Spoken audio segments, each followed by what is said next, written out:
ठीक है, बिस्मिल्लाहिर्रहमानिर्रहीम। लास्ट क्लास में हमने कम्बिनेशन शुरू किया था, ज्योमेट्री के कुछ क्वेश्चन किए थे। आज इसमें एक छोटा सा टॉपिक है,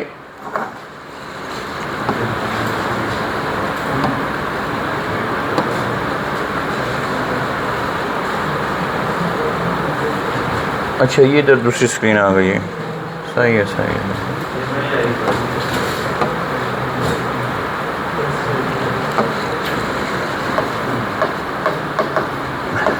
देखें, when particular object always included, अगर पार्टिकुलर ऑब्जेक्ट शामिल होगा, ठीक है, तो नंबर ऑफ डिस्टिंक्ट कम्बिनेशन का फार्मूला होगा n minus P C R minus P होगा। When particular object never include,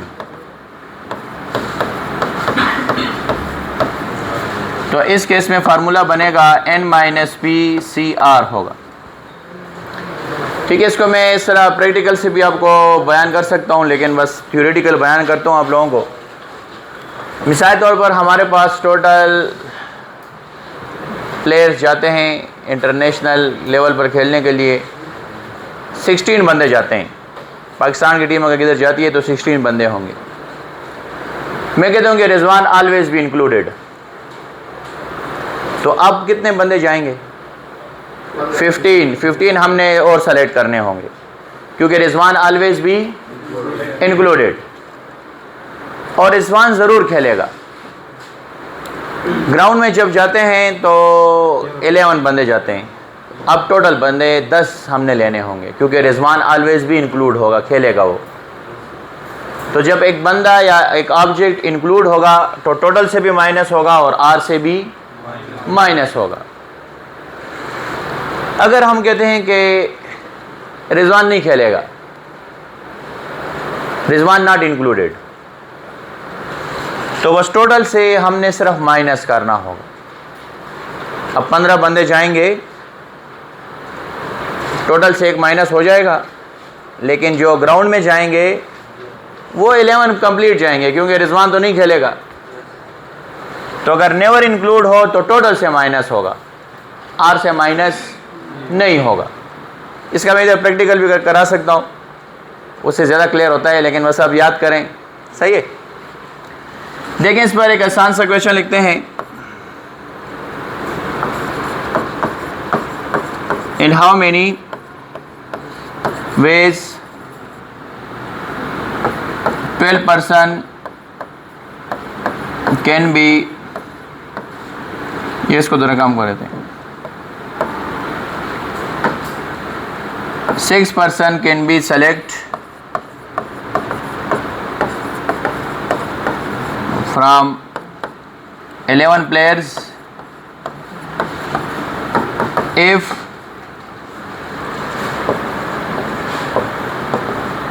Rafe always include, Rafe मेरे बेटे का नाम है। तो टोटल 11 प्लेयर्स हैं, 11 में से हमने 6 बंदों को सेलेक्ट करना है, लेकिन राफे ऑलवेज भी इंक्लूडेड, तो कौन सा फार्मूला लगेगा? ये वाला, टोटल से भी माइनस होगा और आर से भी माइनस होगा। टोटल बंदे हमारे पास हैं 11 और इसमें से हमने सेलेक्ट करने हैं 6 और एक बंदा ऑलवेज भी इंक्लूड होगा, तो आंसर हमारा आएगा n minus P C R minus P.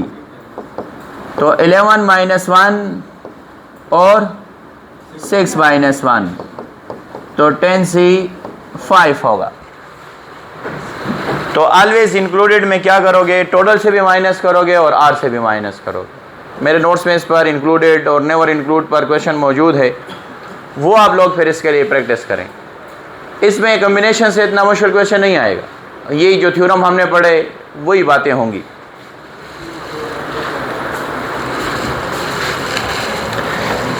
ठीक है, बस ये टॉपिक ख़त्म, इसमें सारी चीज़ें मैंने कवर करा दी। अच्छा, एक दूसरी एक बात रहती है जो एक्सरसाइज में है, नंबर ऑफ हैंडशेक। इसके लिए फार्मूला बनेगा n into n minus 1 divided by 2। क्या ये फार्मूला कैसे बनता है? NC2 से बनता है, NC2 से।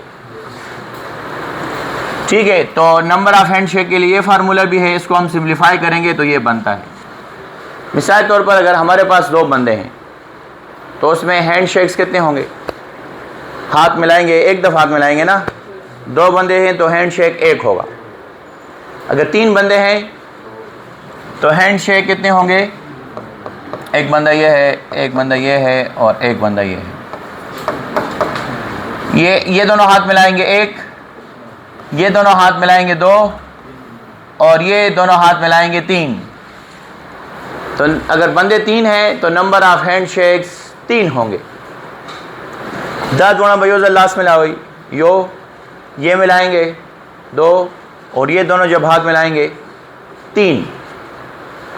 और अगर नंबर ऑफ पीपल 4 हो गए,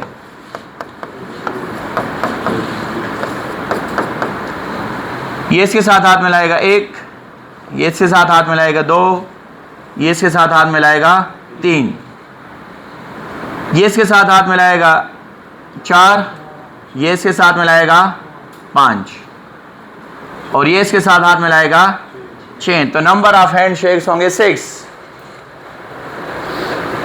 तो बस इसी फार्मूले में पुट करेंगे, ये आंसर आएगा।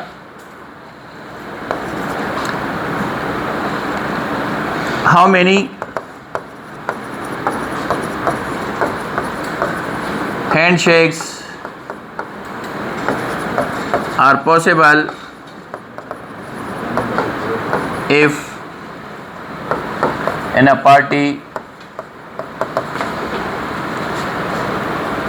have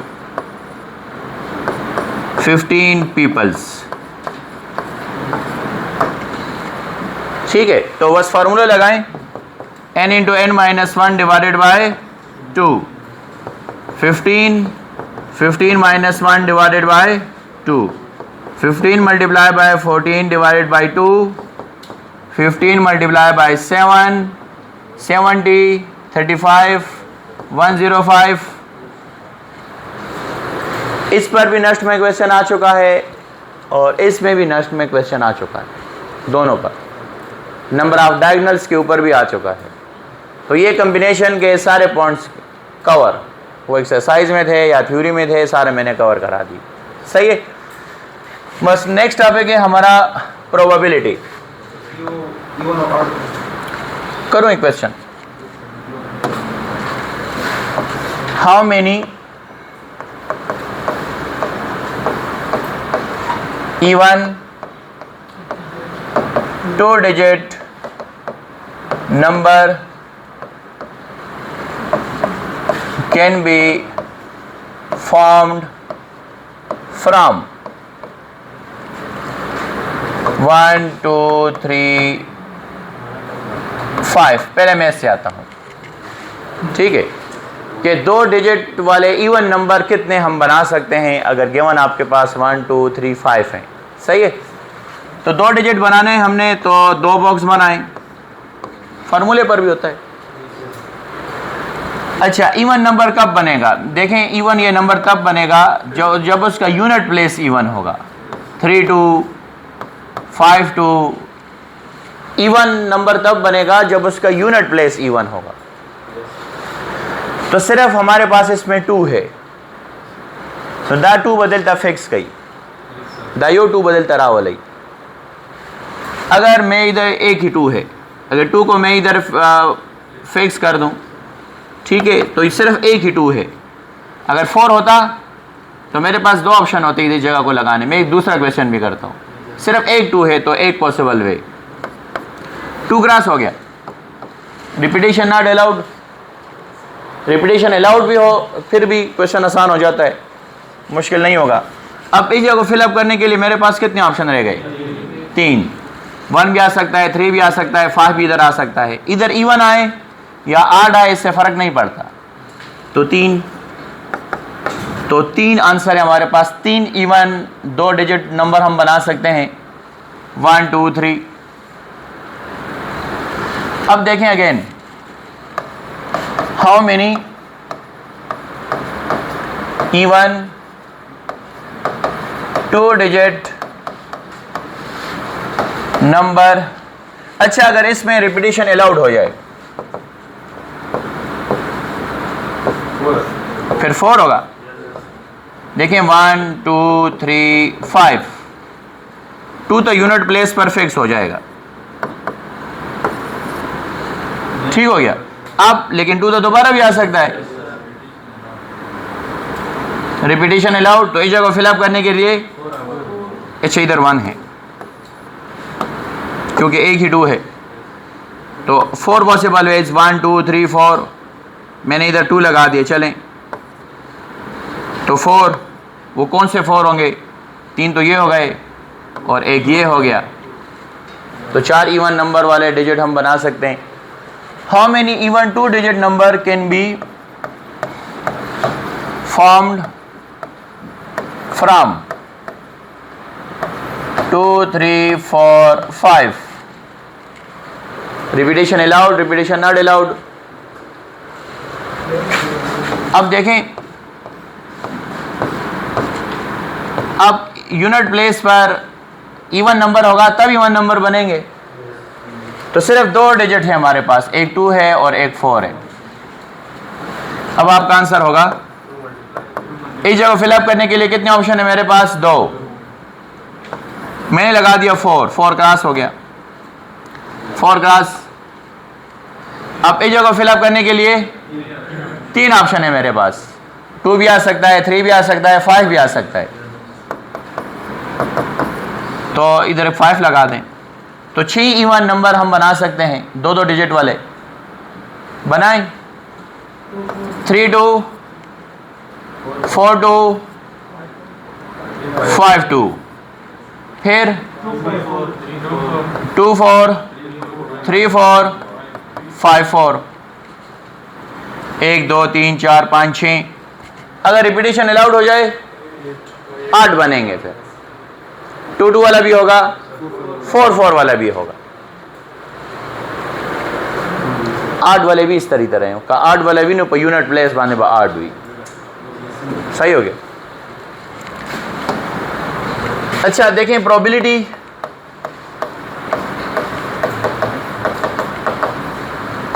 प्रोबेबिलिटी हम कहते हैं numerical evaluation of any chance. Numerical evaluation of any chance is called probability. Probability की पूरी हिस्ट्री है। सबसे पहले फर्मेट और पास्कल ने स्टार्ट किया था, गेम ऑफ चांस है।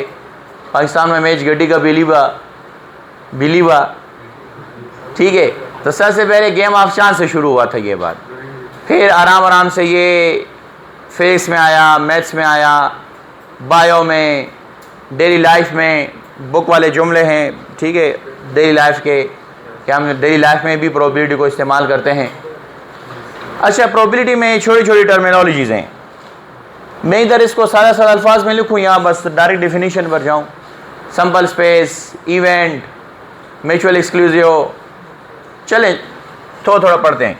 प्रोबेबिलिटी को समझने के लिए ज़रा ये बेसिक बातें आप लोगों ने सीखनी होंगी। मैं थोड़ा ओरली भी बताता हूँ। अब मैं बुक का पहला पेज ही शुरू करता हूँ प्रोबेबिलिटी का।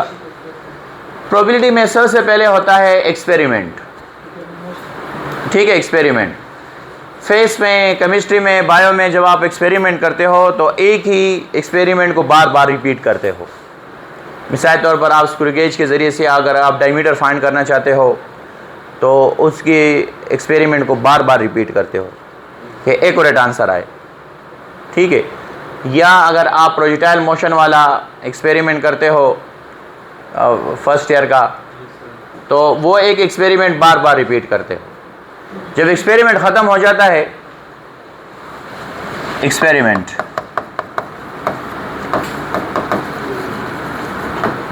ठीक है, तो उसके रिजल्ट्स आते हैं। रिजल्ट्स दो टाइप के होते हैं, एक को हम कहते हैं डिटर्मिनिस्टिक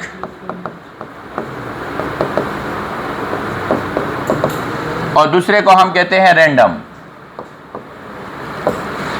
डिटर्मिनिस्टिक एक्सपेरिमेंट किसे कहते हैं कि आउटकम के बारे में आपको पता हो, आप एक्सपेरिमेंट कर रहे हैं, मिसाल तौर पर आप कोई सल्फ्यूरिक एसिड बना रहे हैं, आपने दो एसिड या बेस को इकट्ठा किया, सल्फ्यूरिक एसिड बना दिया, आउटकम के बारे में आपको पता हो, इसको कहते हैं डिटर्मिनिस्टिक। बोकोल ने एग्जांपल दी हुई है कि अगर हम वाटर को बॉईल करेंगे तो हमें पता है कि वो 100 डिग्री सेंटीग्रेड पर बॉयल हो जाएगा। दी तमुगा यू डिटर्मिनिस्टिक छे आउटकम बारह की मुंग तो पता हुई, ठीक है। तो आउटकम कंप्लीटली नॉन। बुक में एग्जांपल है वाटर की कि हमें पता है कि ये 100 डिग्री सेंटीग्रेड पर बॉयल हो जाएगा। अच्छा, रैंडम एक्सपेरिमेंट किसे कहते हैं? Outcome can not predict, outcome के बारे में हमें पता ना हो। मिसाल तौर पर आपने कोई एक्सपेरिमेंट कर रहे हैं और आपने एसिड बेस को मिलाया और धमाका हो गया, आउटकम के बारे में आपको पता नहीं है, इसको हम कहते हैं रैंडम एक्सपेरिमेंट। या आपने कॉइन को लिया, कॉइन आपने टॉस किया, अब आपको पता नहीं है कि हेड होगा या टेल होगा, लेकिन इतना पता है कि या हेड होगा या टेल होगा, इसको कहते हैं रैंडम एक्सपेरिमेंट। आउटकम 12 के तासु तब पता नहीं हुई, ठीक है। तो बुक वाले ने एग्जांपल दी हुई है, कॉइन को अगर हम टॉस करेंगे, डाई को अगर हम रोल करेंगे तो ये रैंडम एक्सपेरिमेंट होगा। अच्छा, हमारा टारगेट ये नहीं है, अगर आउटकम के बारे में आपको पता है तो फिर तो एक चीज़ का मज़ा ही ख़त्म हो जाता है। मिसाल पाकिस्तान और इंडिया का मैच है और फिक्स है, हमें पता है कि इंडिया जीतेगा, तो ब्याह खुदा मैच खोने हुई, ठीक है ना।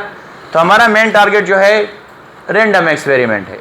प्रोबेबिलिटी का जो डोमेन होता है वो रैंडम होता है,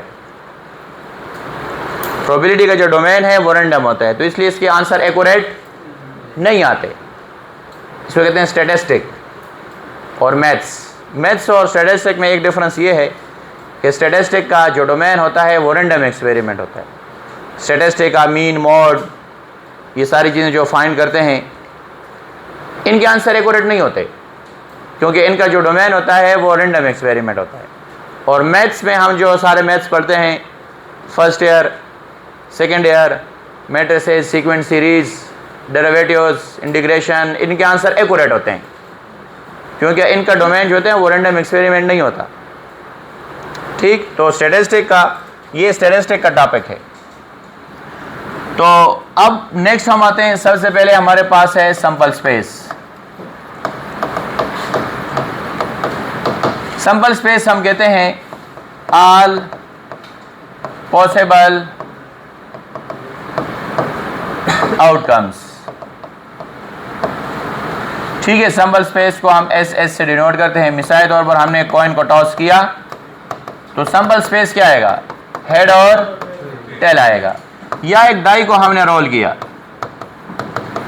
1 2 3 4 5 6, इसको हम कहते हैं सैंपल स्पेस।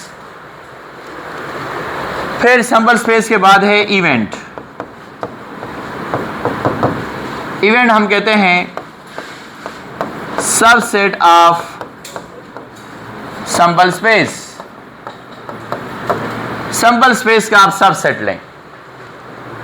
मिसाल तौर पर हमारे पास सैंपल स्पेस है 1 2 3 4 5 और, तो हमने एक इवेंट लिया इवन नंबर का 2 4 और इसी तरह 8 नंबर का लिया 1 3 और, इसको हम कहते हैं सैंपल स्पेस। अब बताएं क्या ई सबसेट एस का नहीं है? क्या एफ सबसेट एस का नहीं है? ये सारे के सारे एलिमेंट इसमें मौजूद हैं, ये सारे के सारे एलिमेंट इसमें मौजूद हैं, इसको हम कहते हैं इवेंट, ठीक। फिर इवेंट के हमारे पास टाइप्स हैं। पहला टाइप है सिंपल इवेंट।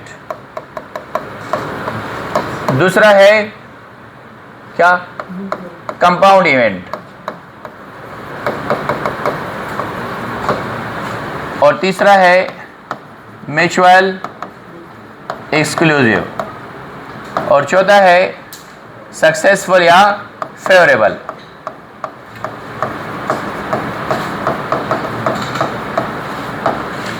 ठीक है, तो सिंपल इवेंट बताएं। सिंपल इवेंट कहते हैं event which contain only one element।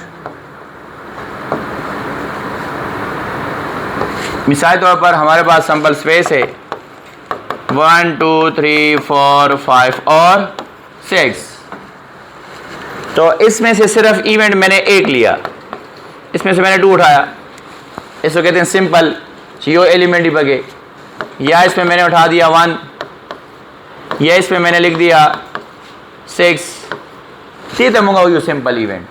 10 event ये सिर्फ यो एलिमेंट ही बगे, आसान डिफिनीशन है। फिर हमारे पास है कंपाउंड। कंपाउंड बताएं जिसमें 2 और 2 से ज़्यादा हो, जिस तरह आप केमिस्ट्री में पढ़ते हैं कंपाउंड, 2 से ज़्यादा मॉलिक्यूल इकट्ठे हो जाएं कंपाउंड बनाते हैं। H2O कंपाउंड है, हाइड्रोजन ऑक्सीजन मॉलिक्यूल मिलकर कंपाउंड बनाते हैं। कंपाउंड हम कहते हैं एट लीस्ट 2 एलिमेंट्स, कम से कम 2 एलिमेंट्स हो, 2 से ज़्यादा हो सकते हैं। मिसाल तौर पर हमारे पास है इसी का हम लिखते हैं 1 3 और 5, या हमने लिख दिया 2 4 और 6, या हमने लिख दिया 1 5, या हमने लिख दिया 5 6। इसको हम कहते हैं कंपाउंड, कम से कम 2 हो, 2 से ज़्यादा भी आ सकते हैं, इसको हम कहते हैं कंपाउंड। फिर हमारे पास म्यूचुअल एक्सक्लूसिव। म्यूचुअल एक्सक्लूसिव को हम डिसजॉइंट भी कहते हैं। ये ईटा में आ चुका है। डिसजॉइंट इवेंट किसे कहते हैं कि 2 इवेंट एक ही टाइम पर ना आए। 2 events are said to be mutually exclusive if they cannot be occur at the same time. 2 events are said to be mutually exclusive if they cannot occur at the same time, और mathematical इसका form है A intersection B equal to empty set. ठीक है, ये ज़रूरी है, definition ज़रूरी है, मैथमेटिकल फॉर्म इसका ज़रूरी है। डिसजॉइंट इवेंट्स, मिसाल तौर पर हमारे पास सैंपल स्पेस है 1 2 3 4 5 और 6। ए इसमें से हमने लिया 1 3 5, बी हमने इसमें लिया 2 4 6, और सी हमने लिया 4 5। बताएं A intersection B mutual exclusive होगा, A intersection C mutual exclusive होगा, और B intersection C mutual exclusive होगा। अच्छा देखें, इसकी एग्जाम आप इस तरह समझ सकते हैं, अगर हम डाई को रोल करेंगे तो इवन नंबर और ऑड नंबर एक ही टाइम पर नहीं आ सकते, इसको हम कहते हैं म्यूचुअल एक्सक्लूसिव। डाई को अगर हम रोल करेंगे या बा इवन नंबर राजी या बा ऑड नंबर राजी, ठीक, तो इन दोनों का ए इंटरसेक्शन बी किसके बराबर होगा, empty set. A intersection C 5 आया, ये म्यूचुअल एक्सक्लूसिव नहीं है। बी इंटरसेक्शन सी 4, तो ये दोनों म्यूचुअल एक्सक्लूसिव, ये म्यूचुअल एक्सक्लूसिव हो। सही है माशूमानो। अच्छा, सक्सेसफुल या फेवरेबल,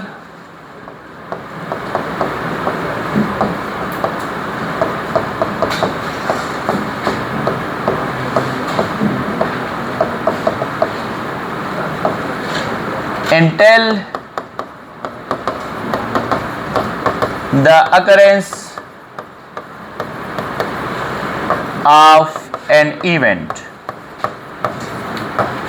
बुक में लिखा हुआ है इंटेल। इंटेल का मतलब होता है तस्दीक करना, जिस इवेंट की हम जबान से तस्दीक कर दें। मिसाल तौर पर dice rolled, what is the probability of even number? The even नंबरों मुंगा जबान सरा तस्दीकों को, द इवन नंबरों तमुंगा यू सक्सेसफुल या फेवरेबल। Dice rolled, what is the probability of prime numbers? तो प्राइम नंबर हमारे पास सक्सेसफुल हुए या फेवर, तो सब मुंगा जब है ना तस्दीकों को। मिसाल तौर पर हमारे पास हैं 1 2 3 4 5 6 प्रोबेबिलिटी ऑफ प्राइम नंबर्स। तो प्राइम नंबर्स हमारे पास जो हैं 2 3 और 5, इसको हम कहते हैं सक्सेसफुल इवेंट, जिसकी हम जबान से तस्दीक कर दें। ये चीज़ें ईटा में आती हैं, सादा सादा खबर है, आपको सादा सादा बातें याद हो, सही रहेगा ना। अच्छा, एक हमारे पास बस ये चीज़ें हैं, और एक आएगा इसमें श्योर इवेंट्स, इम्पॉसिबल इवेंट्स, अखबर राजी। सही है। अब हम आते हैं प्रोबेबिलिटी की डिफिनीशन पर।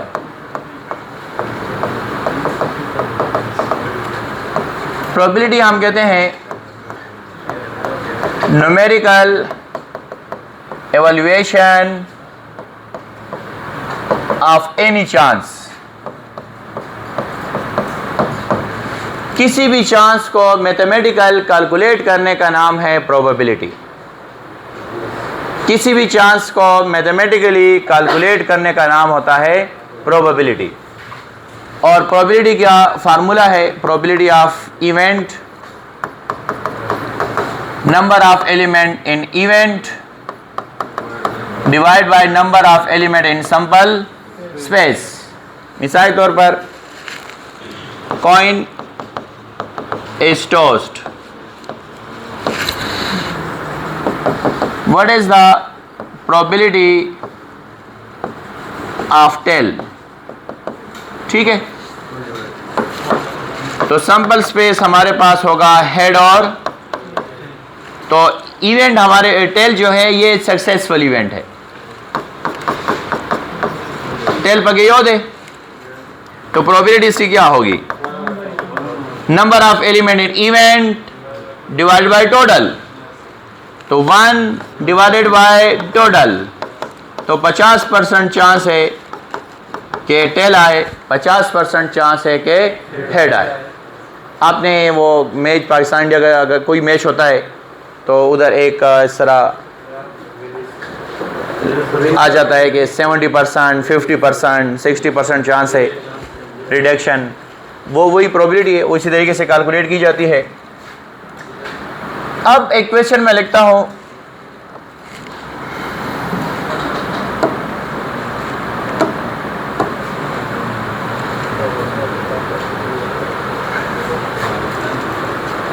ये स्क्रीन दूसरी है, वो स्क्रीन दूसरी है।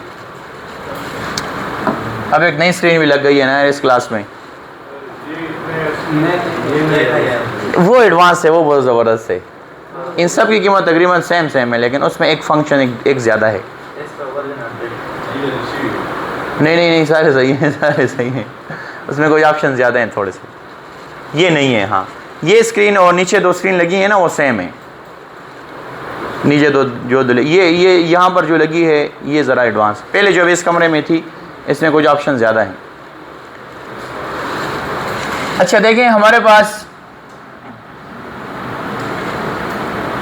इसी इक्वेशन से स्टार्ट करते हैं। 1 2 3 4 5 और 6। चलिए इसमें इक्वेशन बनाते हैं।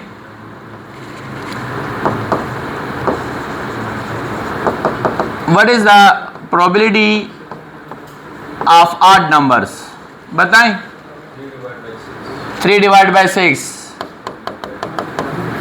1 3 और तो प्रोबेबिलिटी क्या होगी इसकी 1 2 3 डिवाइडेड बाय टोटल तो 1/2। अच्छा प्रोबेबिलिटी ऑफ इवन नंबर्स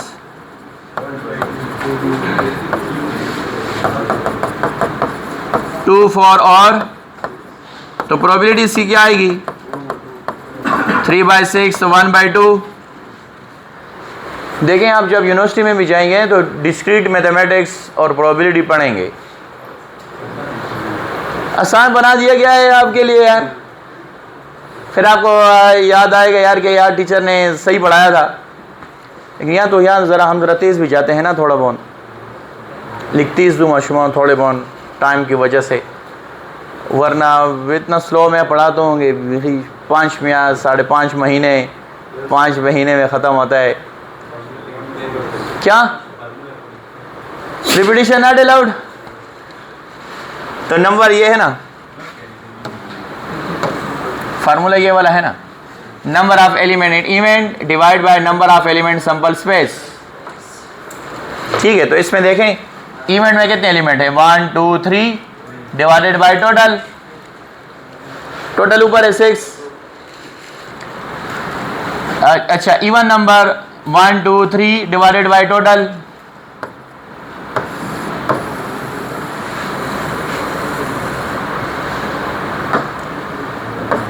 अच्छा प्रोबेबिलिटी ऑफ प्राइम नंबर्स। देखें प्राइम नंबर इसमें कौन कौन से हैं 2 3 और स्मॉलेस्ट इवन प्राइम नंबर कौन सा होता है 2 होता है। स्मॉलेस्ट इवन प्राइम नंबर, ये एक वाहिद इवन नंबर दे चाहे प्राइम होम दे, तो इसकी प्रोबेबिलिटी आएगी 1 2 3 divided by total. Probability of not a prime number,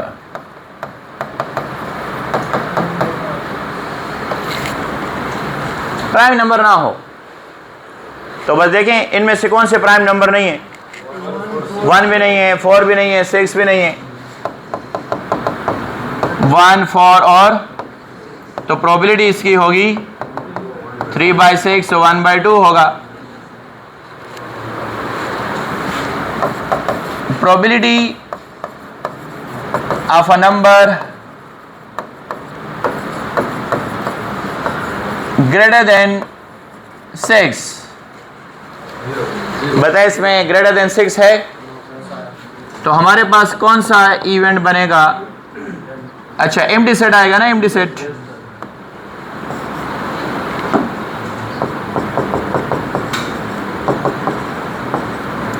तो एम्प्टी सेट की प्रोबेबिलिटी क्या होगी 0 डिवाइडेड बाय टोटल 0, तो एम्प्टी सेट की प्रोबेबिलिटी 0 होती है। इसको हम कहते हैं इम्पॉसिबल इवेंट।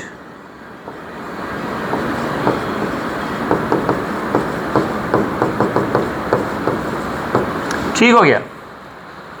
अच्छा प्रोबेबिलिटी ऑफ अ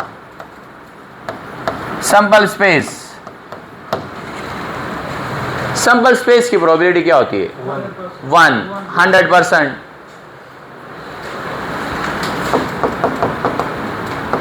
वन 2 3 4 5 और 6, ये तो सैंपल स्पेस के बराबर आ गया। तो सैंपल स्पेस की प्रोबेबिलिटी होती है 1 2 3 4 5 6 डिवाइड बाय 6। अब 1 का मतलब है 100% श्योर बात है, जब हम डाई को रोल करेंगे न यो वो पके राजी, एक न एक इसमें आएगा।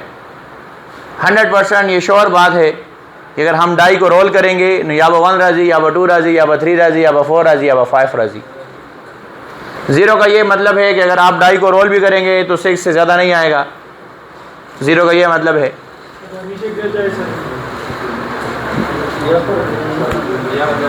अब इसके रिजल्ट्स हैं, results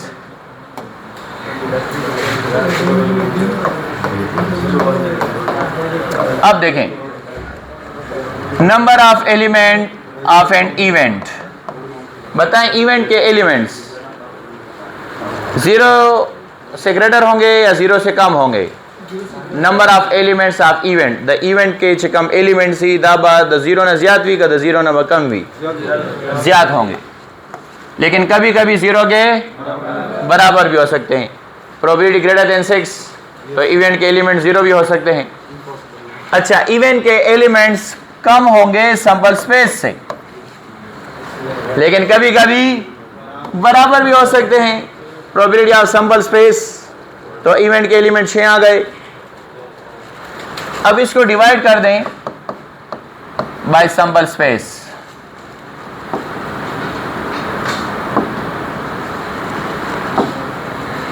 divide by sample space,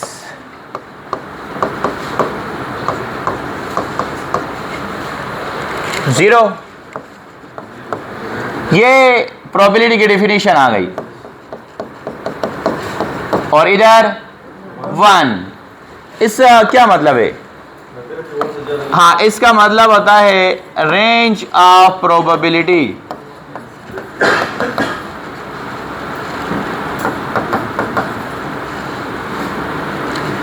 probability का जो आंसर है वो 0 से लेकर 1 के दरमियान होगा, close interval.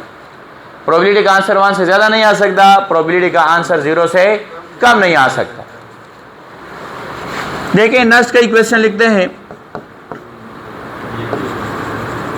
Which one is not true for probability?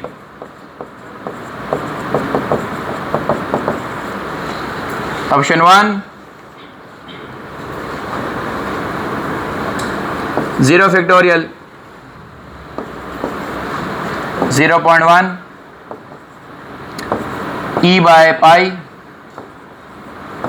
Pi by ई।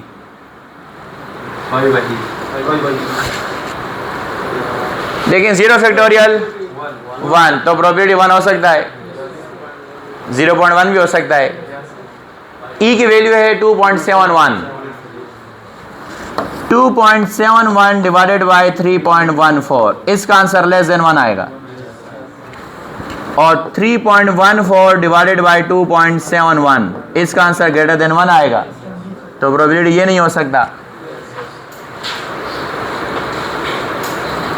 ये छोटी छोटी बातें ज़रूरी हैं, ठीक है।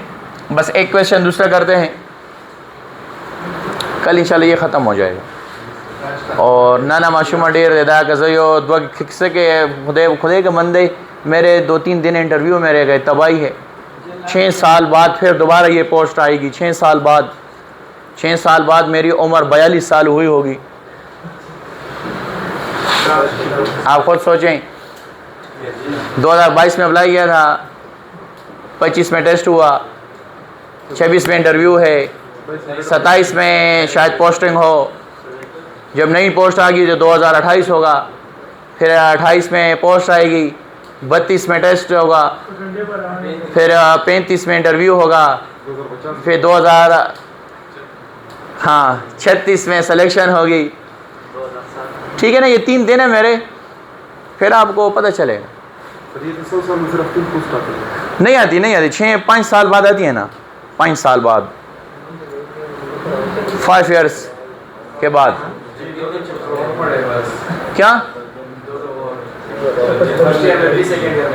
2 चैप्टर? नहीं, बस वैसे भी शुरू होने वाला है ना वो इंटीग्रेशन, तो ख़त्म हो गया। प्लेन एनालिटिकल ज्योमेट्री स्टार्ट हो जाएगा आज से। 2 क्लासेस ले रहे हैं यार, जुमे का दिन भी है, ठीक है। देखें, हमारे पास है 2 coins are tossed.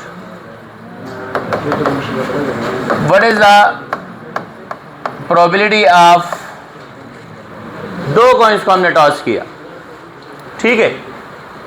तो सैंपल स्पेस हमारे पास आएगा head head, head tail, tail head और टेल टेल। यार आप लोगों को जिन्होंने मेरे साथ पढ़ा है उनको तो टेंशन की ज़रूरत नहीं है, क्योंकि आप लोगों ने फर्स्ट ईयर सेकेंड ईयर दोनों मेरे साथ पढ़े, आपके साथ तो पूरे नोट्स मौजूद हैं। रिवाइज करो, बताएं इसमें कोई नई बात लिख रहा हूँ? मैक्सिमम पुरानी बातें हैं। आप लोग तो रिवाइज करें जिन्होंने मेरे साथ पढ़ा हुआ है 2 साल। देखिए डेढ़ का सोनो वेले दे। हाँ मुझे पता है, देख मैं इनके जानता हूँ। सेकेंड ईयर या फर्स्ट ईयर भी, first year second year, first year second year, second year second year, second year, first year second year 9 10 नहीं हाँ अच्छा इस side second year first year second year, first year second year 9 10 night में मजाक करते हूँ ना। अच्छा देखें,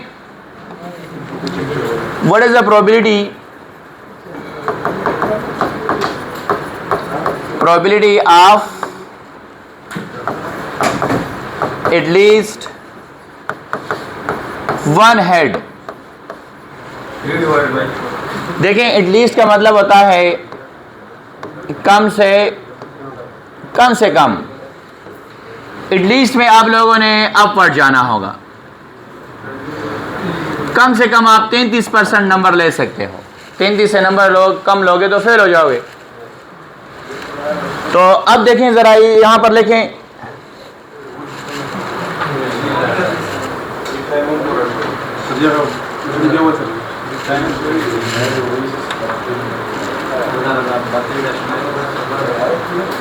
नहीं इसमें भी ये तो बिजी नहीं जाती, ये तो यूपीएस के साथ कनेक्टेड है। हाँ ठीक है। आओ समझ आता है यार, कोई बात है वही क्यों नहीं काम कर रहा।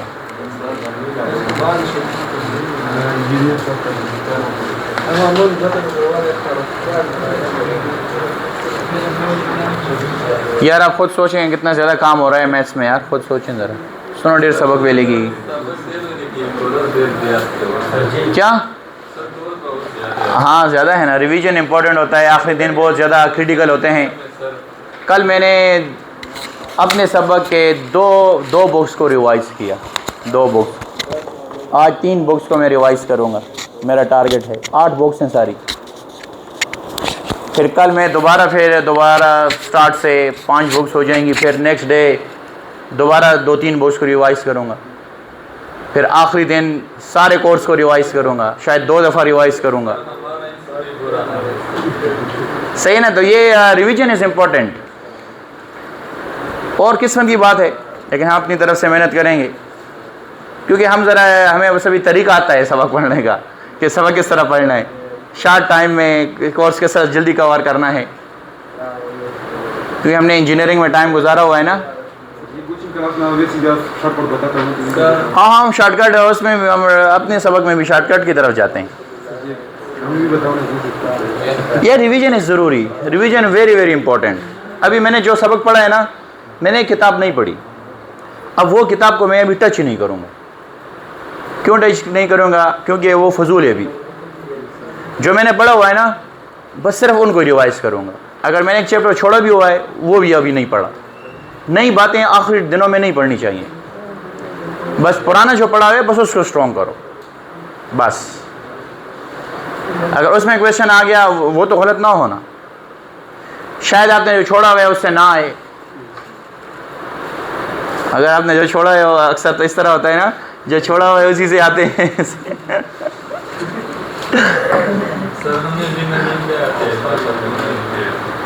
आप आए मेरे साथ आज, इधर बैठें। मैं 2 बजे से 7-8 बजे तक इधर बैठता हूँ। आए आज बैठें। मैं आप उधर पीछे बैठेंगे, मैं आगे सबक पढ़ूँगा, आप बैठें। 2 बजे से 7 बजे तक।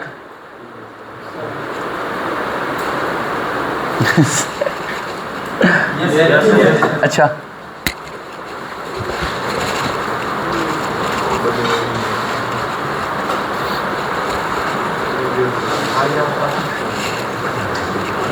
चलें बस करते हैं इसका यार। बस वैसे भी ख़त्म तो नहीं होता। कल इंशाल्लाह ये ख़त्म हो जाएगा।